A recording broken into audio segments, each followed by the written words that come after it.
perkenalkan nama kami Asra Ananda, Regi Sintia, Setnita Donna, Alif Nur Kalbi Mantayang, Asnayanti, Ananda Superska Asdi, Sofia, Reski Afrianti Subojo. Kapal pinisi adalah jenis kapal tradisional yang berasal dari suku Indonesia dan pasar di Selatan Indonesia. Nama pinisi itu sendiri berasal dari nama layar pertama dari kapal itu sendiri. Kapal pinisi ini digunakan oleh para penyelam dan pasar dalam ekspedisi perdagangan di seluruh Indonesia, termasuk Indonesia, Filipina, dan Australia Utara. Selama era kolonial, kapal pinisi menjadi alat transportasi yang penting, terutama pada bagian wilayah Indonesia. Pada era modern, walaupun metode transportasi sudah berkembang, kapal pinisi masih menjadi salah satu alat transportasi yang digunakan, baik itu untuk tujuan wisata ataupun sebagai simbol budaya maritim. Pada tahun 2017, UNESCO mengakui bahwa kapal pinisi ini merupakan warisan budaya tercipta.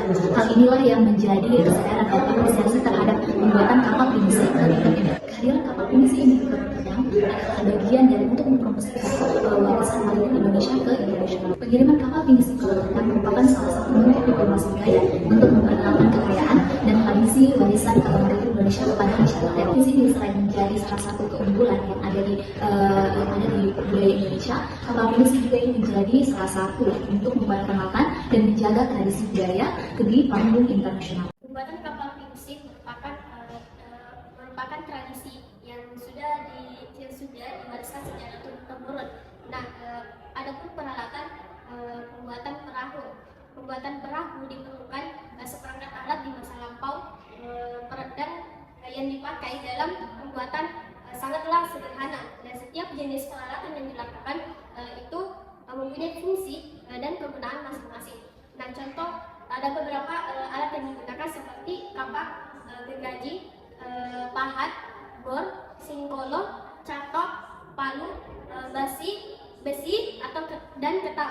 Nah, ada pun beberapa teknik yang digunakan dalam pembuatan kapal pinisi, seperti pemilihan lokasi yang tepat agar memudahkan pembuatan kapal pinisi. Yang kedua, pemilihan bahan menggunakan kayu seperti jati dan titik yang sangat kuat. Kemudian yang ketiga itu perencanaan dan desain dilakukan secara tradisional tanpa cetak biru. Yang selanjutnya itu pembuatan kerangka seperti membangun lunas dan balok melintang. Yang keempat yaitu pemasangan papan lampu. Papan dipasang rapat dan diikat dengan paku serta kayu dan besi. Kemudian selanjutnya yaitu pengisian celah isi serat kelapa untuk mencegah kebocoran pada kapal. Nah, yang selanjutnya itu pemasangan tiang layar dan dek dipasang. Yang selanjutnya adalah pemasangan sistem layar dipasang dan dengan tali temali yang sangat kuat agar memudahkan kapal berlayar. Yang selanjutnya adalah pengujian dan peluncuran kapal. Kapal diuji kebocoran sebelum diluncurkan atau digunakan.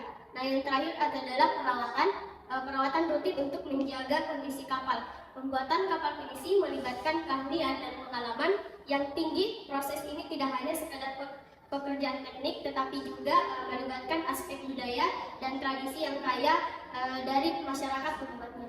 Pinisi mempunyai peranan penting dalam jalur perdagangan yang ada di Makassar, seperti membuka jalur perdagangan yang lebih luas. Kapal yang ini menghubungkan Makassar dengan berbagai wilayah di Nusantara, baik Nusa Tenggara Timur, Barat, Maluku maupun Kalimantan. Kapal ini juga dapat digunakan ataupun sampai ke mancanegara seperti Singapura, Malaysia hingga ke Madagaskar. Kemampuan berlayar kapal pinisi inilah yang memungkinkan para pulau-pulau dari Makassar atau Bugis untuk membuka jalur perdagangan yang luas dan baru untuk menghidupi keluarga mereka.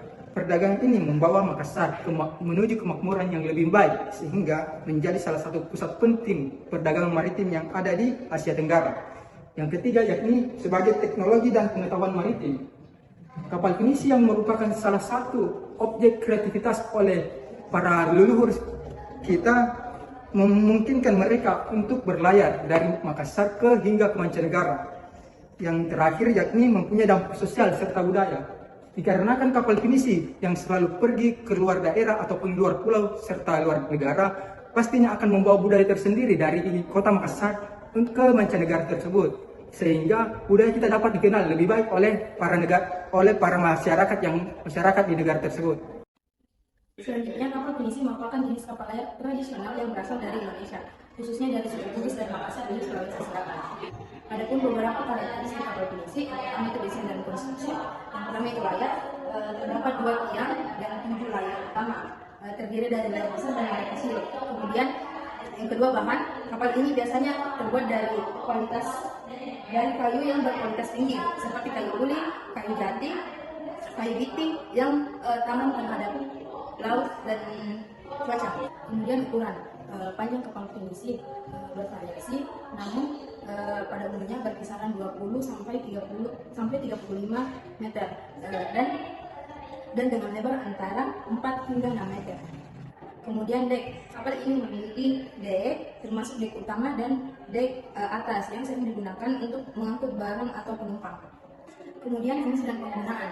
Yang pertama itu dipergunakan untuk perdagangan. Secara tradisional pinisi digunakan untuk perdagangan antara pulau di Nusantara, membawa berbagai barang seperti rempah-rempah, kayu, dan hasil bumi. Kemudian penangkapan ikan. Selain untuk perdagangan, kapal pinisi juga digunakan untuk kegiatan penangkapan ikan.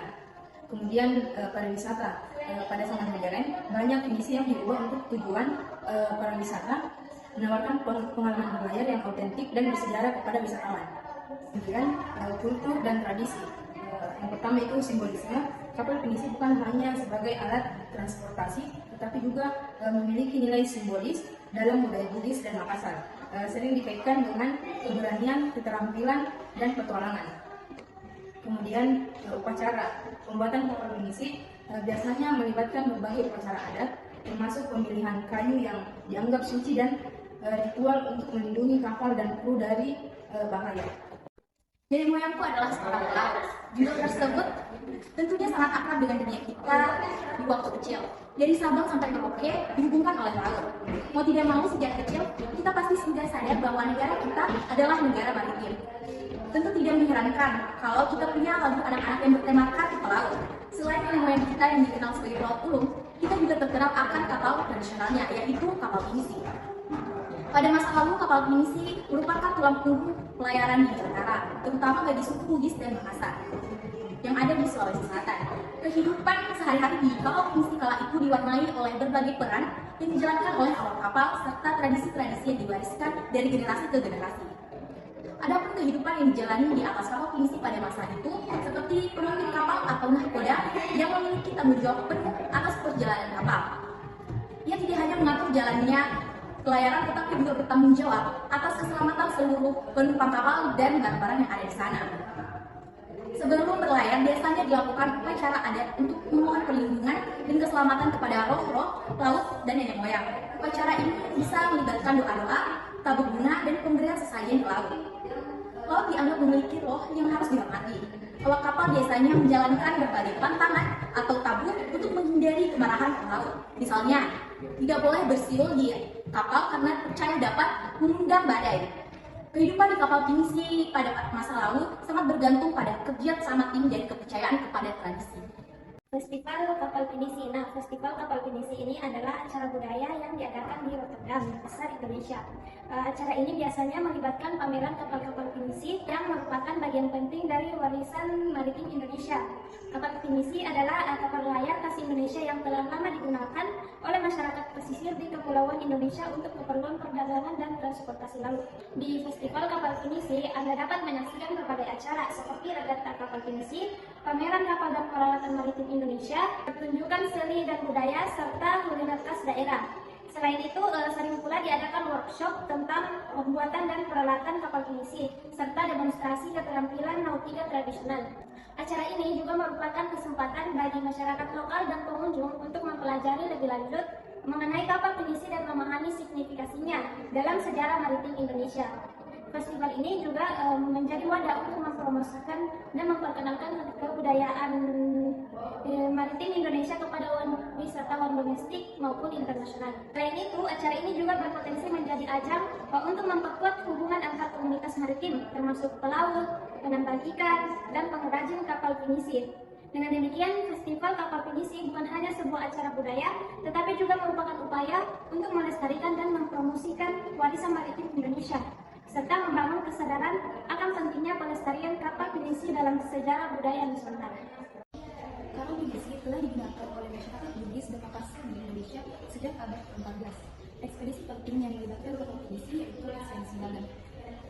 Kapal pinisi digunakan untuk menjelajahi jalur perdagangan tradisional seperti jalur rempah-rempah Indonesia dengan India, Cina, dan wilayah Timur Tengah. Selain sebagai kapal dagang, kapal pinisi juga digunakan sebagai kapal perang pada masa lalu. Pada abad ke-19 dan pada awal abad ke-20, kapal pinisi juga digunakan sebagai sarana transportasi untuk mencapai titik-titik terkecil di Sulawesi Selatan. Kapal pinisi juga tetap memegang peranan penting dalam budaya maritim Indonesia, baik sebagai warisan budaya maupun sumber inspirasi dalam seni dan desain. Dalam konteks modern, kapal pinisi masih terlibat dalam ekspedisi penting dan perjalanan yang beragam. Yang pertama itu industri pariwisata. Kapal pinisi sering diubah menjadi kapal pesiar mewah untuk wisatawan yang ingin menjelajahi alam Indonesia. Yang kedua, beberapa kapal pinisi juga digunakan untuk keperluan penelitian ilmiah, termasuk pendidikan kelautan, biologi laut, dan arkeologi bawah air di perairan Indonesia. Ada pula kompetisi layar pinisi dan festival budaya yang menampilkan keahlian dan membangun navigasi kapal pinisi, contohnya Festival Layar Internasional. Yang keempat, peran dan kebudayaan. Kapal pinisi juga tetap memegang peran penting dalam budaya maritim Indonesia, baik sebagai warisan budaya maupun sumber inspirasi dalam seni dan desain. Kapal pinisi sebuah kapal layar tradisional kayu yang berasal dari Sulawesi Selatan, Indonesia, dan telah menjadi bagian penting dari warisan budaya maritim Indonesia di Rotterdam, Makassar. Di Rotterdam, Makassar, kapal pinisi telah menjadi bagian dari warisan budaya maritim lokal. Kapal pinisi yang baru merampung pengerjaannya di depan benteng Rotterdam, Makassar telah menjadi simbol identitas masyarakat lokal dan telah digunakan dalam berbagai acara budaya dan tradisional. Kapal pinisi telah menjadi bagian dari warisan budaya maritim Indonesia sejak lama.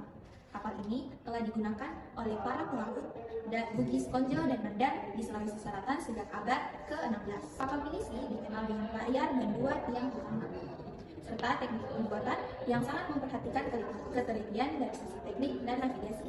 Kapal ini telah menjadi bagian penting dalam budaya maritim Indonesia karena telah digunakan dalam berbagai kegiatan seperti berlayar, berdagang, dan berperang. Tahun 2017, kapal pinisi resmi ditetapkan sebagai warisan budaya tak benda Intangible Cultural Heritage dan oleh UNESCO.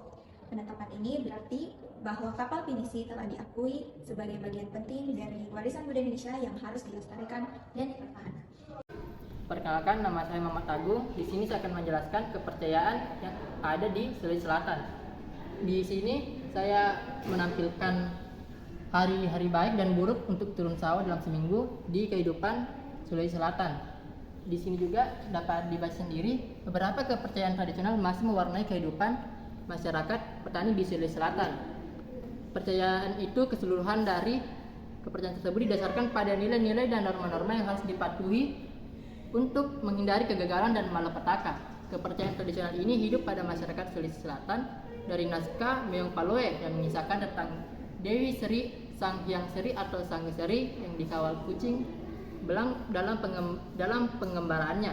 Penghormatan terhadap Dewi Padi diwujudkan lewat upacara Mahdo Jabine atau Mapatin Robine, yaitu upacara menyiapkan benih yang akan disampaikan di sawah.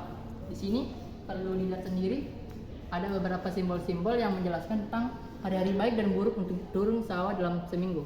Mungkin itu saja, terima kasih. Perkenalkan, saya Rifita Arsyad.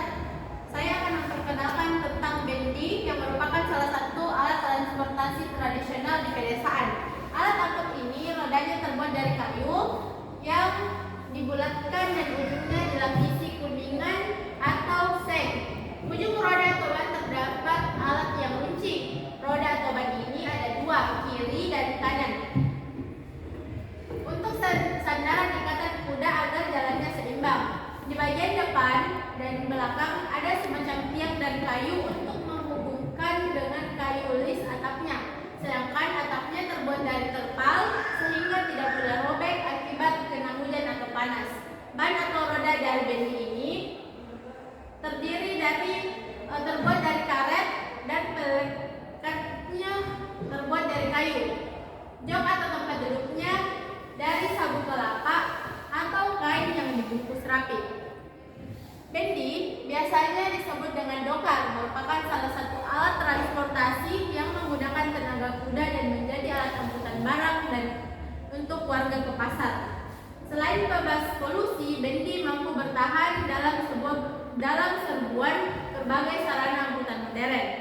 Aktivitas bendi dimulai selepas sholat subuh. Jikala sebagian warga masih terbaring di tempat tidur, bendi-bendi ini mulai melaju mengantarkan berbagai barang jualan. Ketika matahari mulai bersinar dan para barang ini telah terangkut, bendi-bendi ini kemudian beralih mengangkut penumpang yang hendak ke pasar.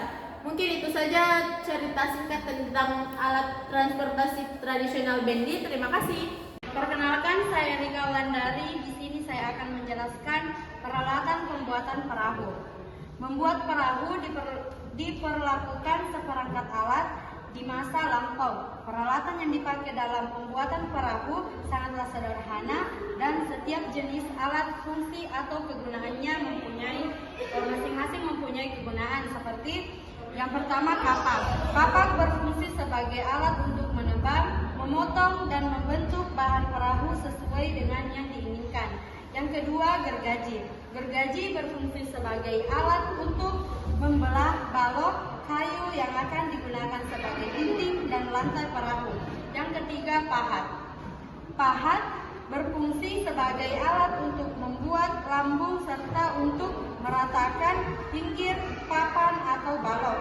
Yang keempat yaitu bor. Bor berfungsi sebagai alat pelubang untuk memasang pasak yang berfungsi untuk meratakan papan, balok, dan bersambungan kayu.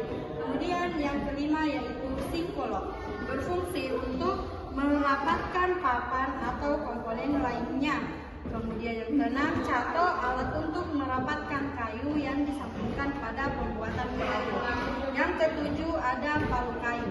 Palu kayu yaitu berukuran kecil, berpasang dengan pahat kayu, sedang yang berukuran besar berfungsi untuk memukul kayu yang sementara dipasang.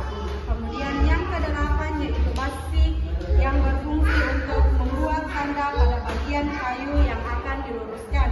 Dan yang kesembilan yaitu ketam, berfungsi untuk menghaluskan kayu atau papan yang akan digunakan. Sekian. Perkenalkan, nama saya Mesya Turida. Di sini saya akan memaparkan beberapa peralatan tradisional untuk panen di daerah Sulawesi Selatan. Yang pertama itu ada rakapeng atau ani-ani adalah alat pemotong padi. Biasanya dipakai untuk panen padi ketan yang diikat menjadi beberapa bagian untuk memudahkan diangkat ke lumbung padi petani.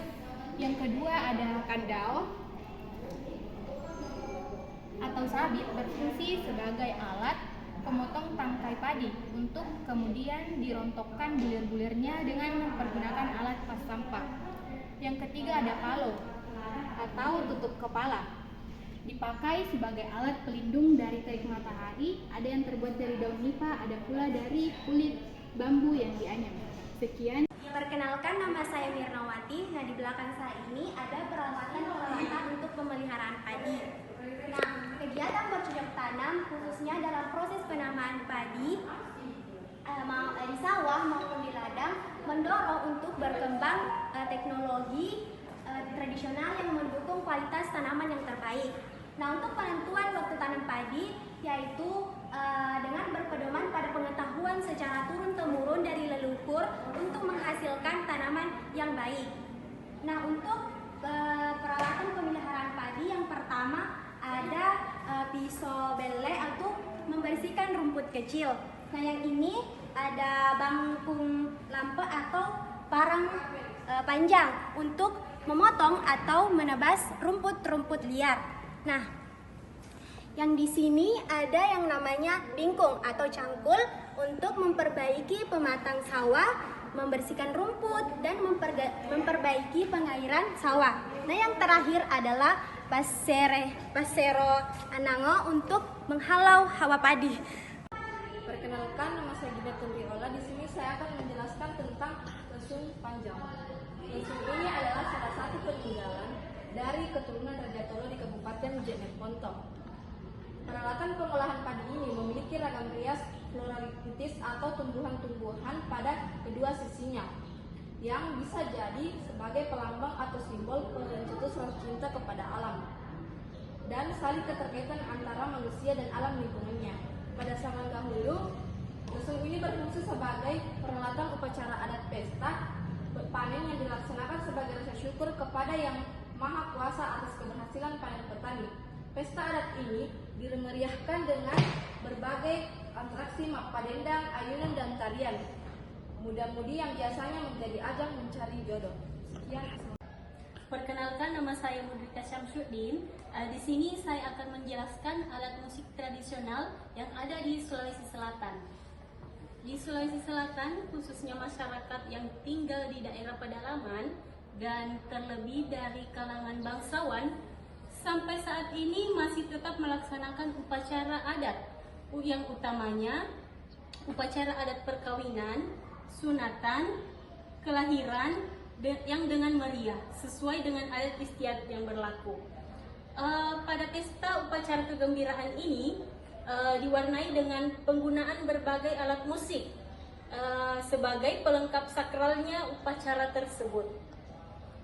Adapun alat musik yang dipakai pada saat melaksanakan upacara diantaranya ada suling, gendang, kecapi, dan kancing yang masih tetap dijumpai di setiap upacara daur hidup pada masyarakat Sulawesi Selatan.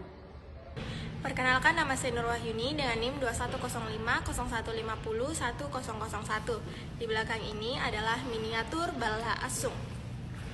Bala asung adalah sebuah istilah yang digunakan oleh masyarakat untuk menyebut tempat penyimpanan. Asung ini biasanya digunakan untuk menumbuk padi dan jagung. Selain sebagai tempat untuk menumbuk hasil panen, bala asung juga berfungsi sebagai tempat untuk menyimpan dan menampung padi dan jagung yang telah dipanen oleh para petani. Istilah ini sering terkait dengan tradisi dan kearifan lokal di daerah Sulawesi Selatan, seperti dalam tradisi Akudu-Kudu dan upacara adat Acera Kalompoang. Terima kasih.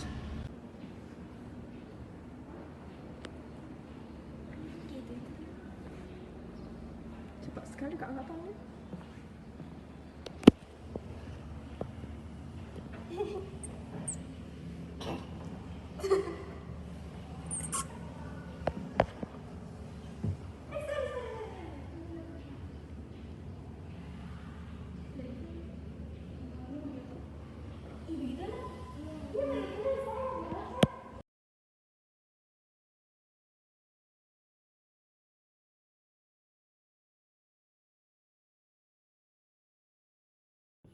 Halo, perkenalkan saya Emma. Saya Fasya.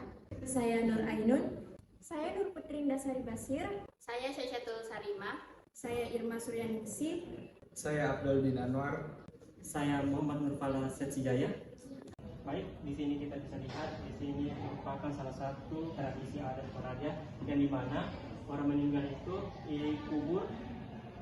Ada beberapa tempat yang bisa kita lihat, yaitu di sini satu yaitu Wadah Erong. Dapat kita baca di sini lagi, bagi orang Toraja, seseorang yang telah meninggal dunia dikubur di liang dengan mempergunakan beberapa jenis bentuk kubur, baik mempergunakan wadah seperti erong maupun tanpa wadah, sesuai dengan adat, status sosialnya, dan aturan adat yang bersumber dari Aluk Todolo untuk keselamatan arwah yang meninggal sampai ke alam puya. Diadakan pemotongan hewan kerbau dan babi sebanyak mungkin bagi keluarga bangsawan. Bentuk wadah penguburan di Toraja antara lain yaitu pertama liang silik, yang kedua liang tokeng, ketiga wadah erong, keempat liang pak dan liang patekne. Letak kubur dan wadah erong menghadap ke utara, yaitu kaki di utara dan kepala di selatan. Mereka beranggapan bahwa tempat bersemayamnya para dewa di arah utara. Upacara kematian atau rambu solo di tanah Toraja sangat dibesar-besarkan. Ini dilihat dengan pengorbanan hewan kurban, babi, dan diikuti dengan acara ritual seperti adu kerbau, si semba, dan tarian babadong. Orang Bugis menyebut rumahnya sebagai bola dan orang Makassar menyebut rumahnya sebagai bala.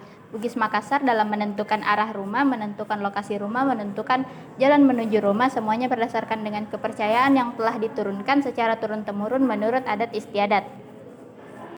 Rumah adat Makassar dan Bugis Makassar adalah contoh penting dari warisan budaya Indonesia. Mereka mencerminkan kekayaan dan tradisi etnis yang kaya di wilayah Sulawesi Selatan. Rumah-rumah ini biasanya memiliki arsitektur yang unik dan dihiasi dengan ukiran tradisional serta warna-warna yang mencolok. Mulai memasuki usia 5-13 tahun biasanya dilakukan upacara sunatan bagi anak laki-laki dan makate bagi anak perempuan. Dan pada masa itu anak perempuan menggunakan baju bodo berlapis 7. Ya. Baik, ini merupakan pakaian upacara minatan atau sunatan bagi Bugis Makassar. Nah, pada lingkaran kehidupan masyarakat Bugis Makassar atau siklus hidup, di mana pada masa kanak-kanak antara usia 1 sampai 5 tahun, khususnya bagi anak-anak perempuan itu sehari-hari memakai karawai dan jepang. Baik, untuk ikon tempat sejarah kali ini saya memilih tentang badik. Nah, badik ini terbagi, jadi ada yang badik, keris, dan parang. Nah, dalam bahasa Makassar itu ada yang mengatakan dia berane pun nama laki badi, yang artinya tidak ada laki-laki yang tidak memiliki badi. Dan dalam bahasa Bugisnya itu dan ia ude narik kode pun naik kawali, yang artinya tidak ada laki-laki yang tidak memiliki badi. Baik, ini adalah Lamni yang merupakan salah satu tempat pelaksanaan adat istiadat perkawinan suku Bugis Makassar, yaitu Mapaci. Proses upacara perkawinan suku Bugis Makassar, Sulawesi Selatan. Acara ini merupakan kegiatan awal untuk mengetahui apakah seorang gadis sudah mempunyai tambatan hati atau belum. Tahap Masuro atau peminangan. Tahap ini orang tua calon pengantin laki-laki mengutus 3-4 orang kerabat untuk mengajukan pinangan secara resmi langsung ke orang tua gadis. Baik, adapun perlengkapan upacara perkawinan tahap Mapaci yaitu daun paci, bantal, sarung sutra 7 lembar, daun nangka, tali bani atau lilin merah, yang terakhir yaitu pene eso.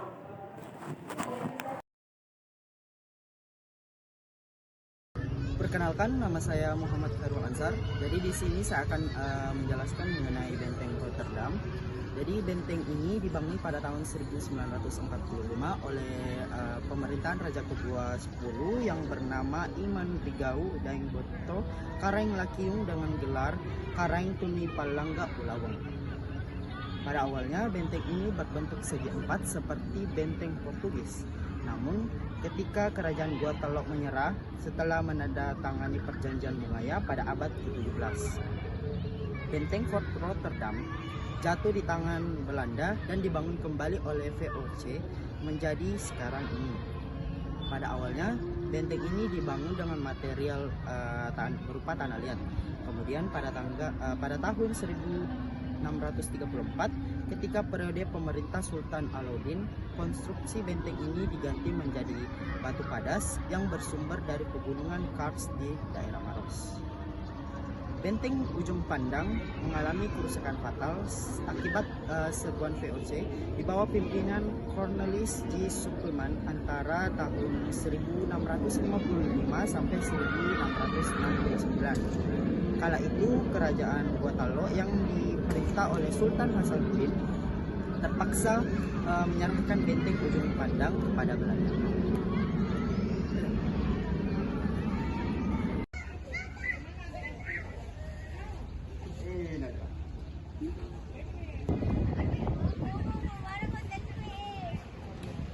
Assalamualaikum warahmatullahi wabarakatuh. Perkenalkan, saya Ananda dengan NIM 210501501010 dari Prodi Pendidikan Bahasa dan Sastra Indonesia Universitas Negeri Makassar. Baik, saat ini saya berada di benteng Rotterdam, tepatnya di Bastion Bond. Bastion ini berfungsi sebagai pertahanan artileri atau senjata berat utama. Benteng ini memiliki 5 bastion, salah satunya yaitu Bastion Bond, terletak di sebelah barat yang merupakan kepala penyukan.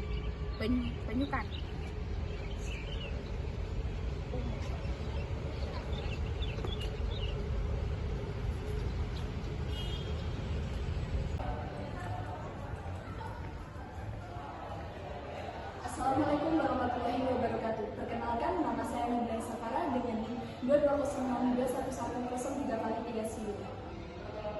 Baik, di sini saya akan menjelaskan sedikit mengenai gedung M, di mana gedung ini berada di benteng Rotterdam, di mana dulunya gedung ini merupakan tempat asrama bagi para tentara Belanda, dan dulunya juga tempat ini merupakan sebuah tempat untuk penyimpanan rempah-rempah.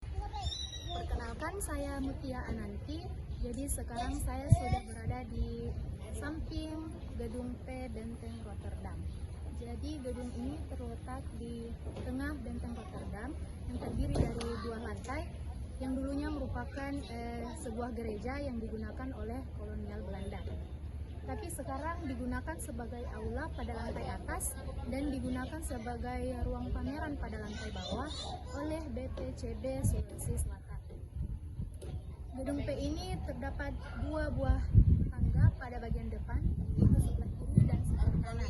Dan juga terdapat 2 jendela model Pertamina dan 2 jendela model persegi pada bagian barat bangunan, seperti yang terdapat di belakang saya. Perkenalkan, saya Mariska. Selanjutnya saya akan menjelaskan mengenai gedung E. Pada masa dahulu, gedung ini digunakan sebagai tempat tinggal pimpinan perdagangan dan kediaman pendeta. Setelah direhabilitasi tahun 1977, gedung ini digunakan sebagai museum untuk dikoleksi seni rupa dan auditorium.